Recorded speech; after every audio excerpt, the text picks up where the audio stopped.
Hello again. I really intended to make this video a lot sooner, but I had a lot of organizing to do in my little comic book area. I went through about 20 short boxes of organizing. Full disclosure, if I run a little bit long on this video, it's because I probably have too much to talk about, and I'm enjoying some good beverage. All right. So on my last CGC unboxing, I highlighted this comic book here, six copies that I got graded. And a while back, sometime I want to say late last summer, my buddy Alex asked me for some speculation advice. Now, I mentioned on my last video how speculation is kind of dead for the most part, and I kind of agree. Um, but I did some homework, and while I was doing some homework, Alex happened to give me a call. He was hunting at our old honey hole in Stuttgart, and he asked me, "Hey, what's good for speculation?" And at the time, so I did tell him about how I was doing a little bit of homework on this comic book, and he mentioned to me right away, "Hey, I actually just saw that comic book at the shop," and I said, "Hey, you might want to go get it," and he did, and he sent me a short video, and I was a bit jealous because I hadn't picked up a copy for myself, and they're incredibly hard to find on eBay. That's normally where I get stuff. Um, but fast forward a few weeks, and I found a few copies from an online retailer, and I picked them up. So over a few more weeks, I want to say I picked up 9 copies. Was it? Anyway, 6 of these copies obviously made the cut, as evidenced by my last video, and we pre-screened them, and they all got the 9.8, right? So now I did mention how speculation is mostly dead right now, and I kind of agree.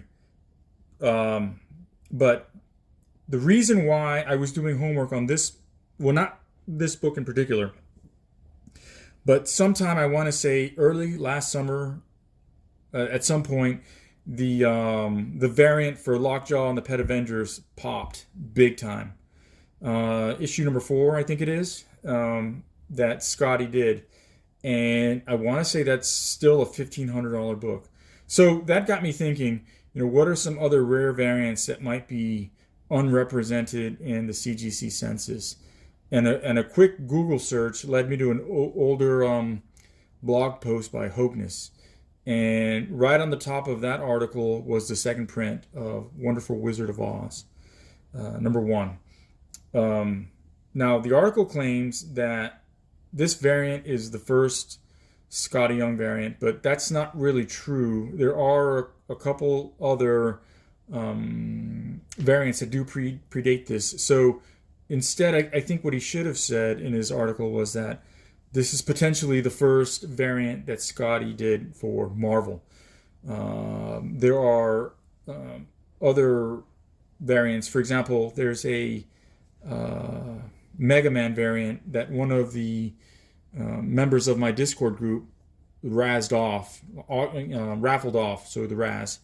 And when he threw that up there to Raz, I looked at the date of that variant, and it actually predates this. So that's why I think Hogness, or whoever wrote that article, really should have stated that this is the first Skottie Young variant. And to be honest, I either don't have the time or the desire to validate that claim, either on my part or on his part.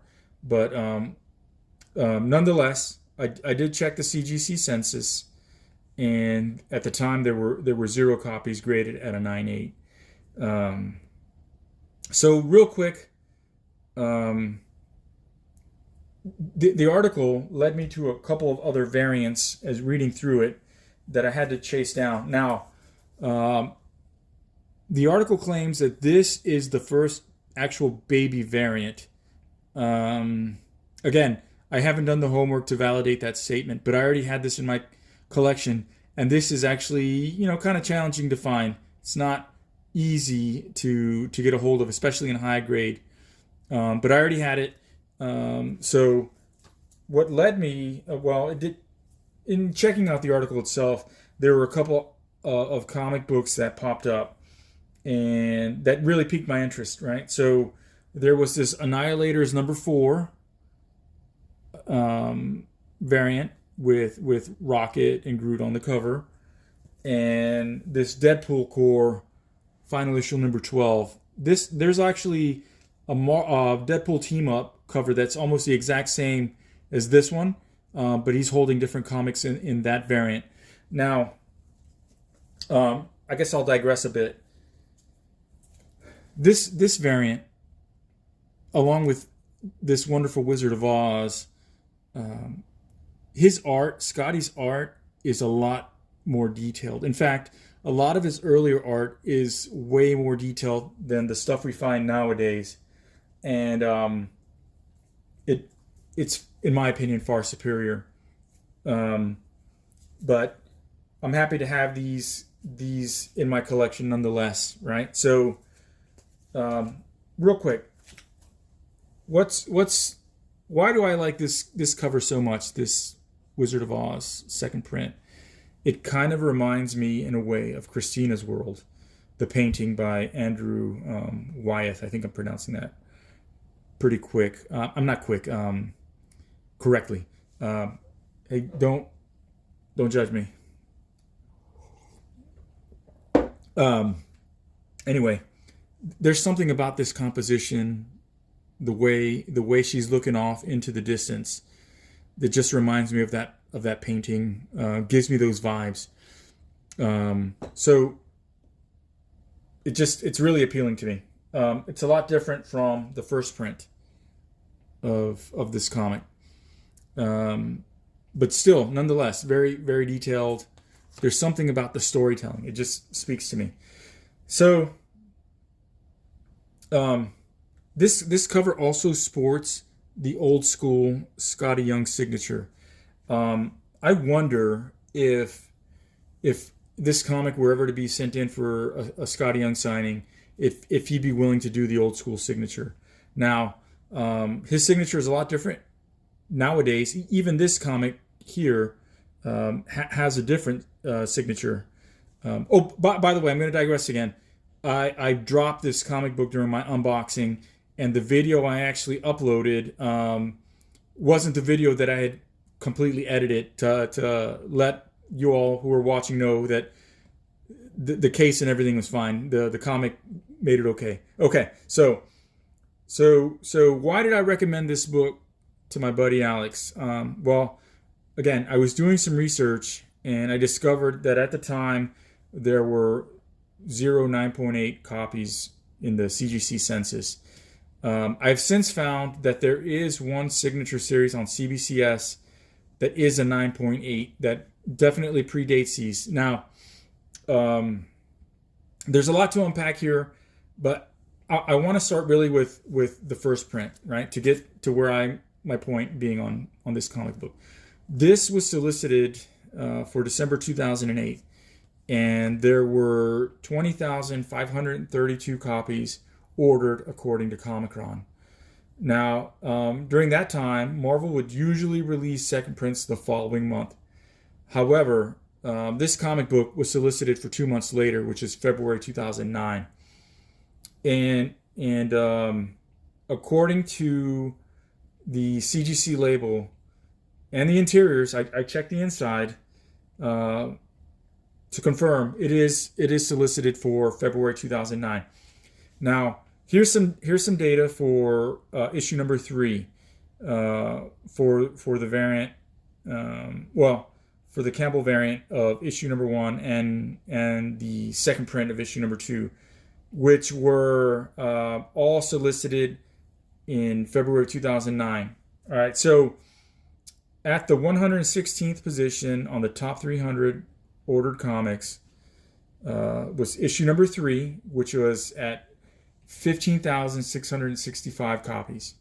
A bit further down on the list is the in the 228th position for that month, we see the Campbell variant, which had 4,580 copies ordered.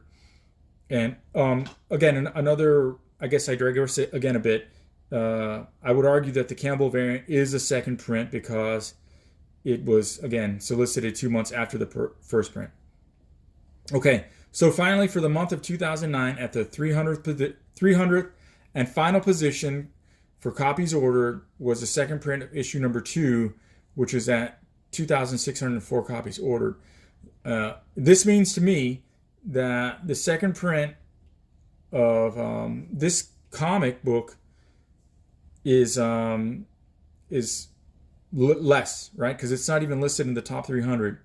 So, but there's no real way to confirm.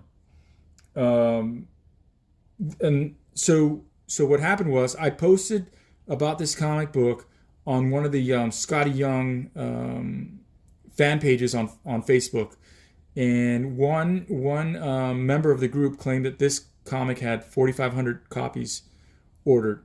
Again, it doesn't show up on Comic-Con, and most people I know, which was my argument that I used, was that, hey, most people I know use Comic-Con, not Key Collector. So again, there's no way to confirm his numbers or my numbers for that fact. So what's the so what? So this comic book, this Wizard of Oz comic book, was intended for young audiences. And most, and anyone can go in and look at the CGC census. It's not heavily represented. And part of the reason I believe is because it was intended for young audiences. And when copies did make it to the readers, they were not handled gently. They were pretty much beat up, and even a search on eBay for this cover, it's hard to find a near mint plus for submission, in my opinion. Well, for the submission piece, but to find near mint plus copies on eBay is incredibly difficult. Okay, so all that's to say is that there's a bit of a deeper rabbit hole than I wanted to go into about these comic books, because I want to try and keep this a bit short.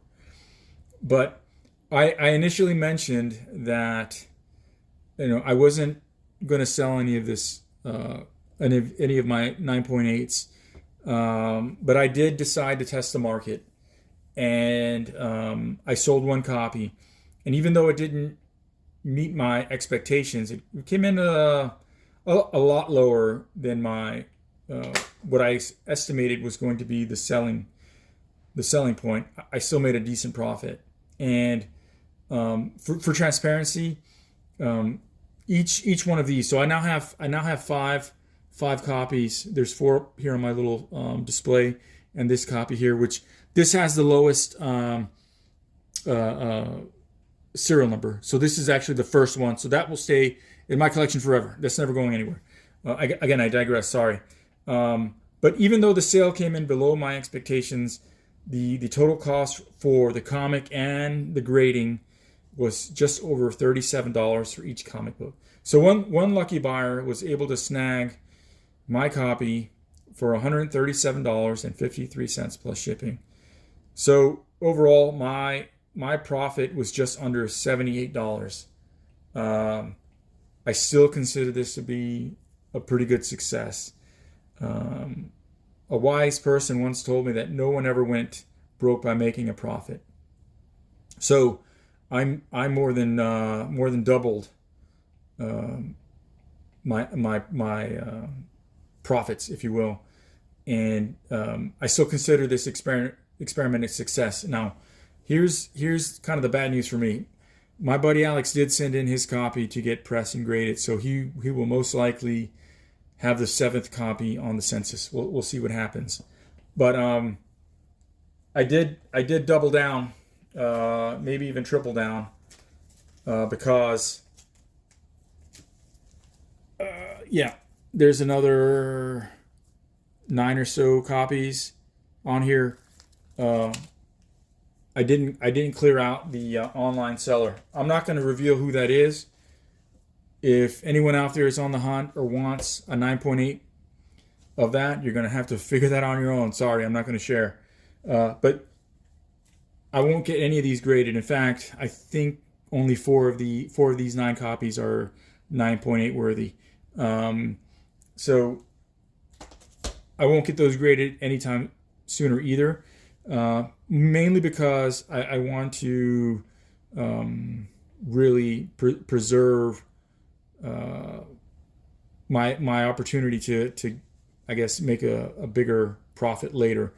The simple fact is that selling slab comics right now is not ideal. The market is way down on just about everything unless it's a blue chipper or something extremely rare like the Lockjaw and the Pet Avengers variant. I mean, that's going to stay up there for a while.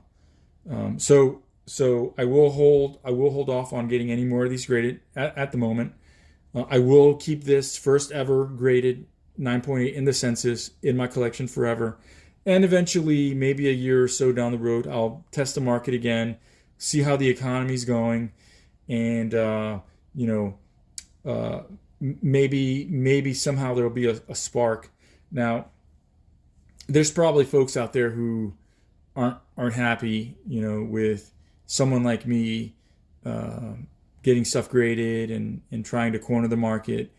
But eventually, my goal is to turn those 4 copies that are on my display into either a minor blue chipper or a Bronze Age key of some sort. That's really my goal. I'm a flipper, not necessarily a speculator, but I got to take my wins where I can. So I went over a little bit this video, but if you got any thoughts on my, what I'm doing, yeah, please comment. That'd be great. That's all I got. Thanks for watching. Later.